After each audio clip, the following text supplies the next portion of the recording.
Hi, I'm Elizabeth and today I'm in this beautiful Domino store in Leiden. I'm going to tell you a lot of things about this self-order kiosk from Domino's. We got this kiosk since the beginning of September, and from day we saw that it was used intensively. Immediately after the installation of this order kiosk, we saw a very nice and significant increase of our average order value. But the location of the kiosk and the staff training is also key. Our staff need to get used to the fact that they can focus on making the product, and the attention shifts from the customer towards the delivery of the order. Due to the location of the order kiosk, visitors walk directly towards the order kiosk and enter their order independently. Domino's and Prestop have developed this order kiosk together.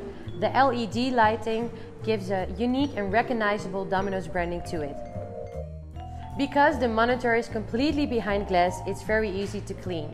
Due to the accessible design, Prestop can easily replace parts and provide service where necessary.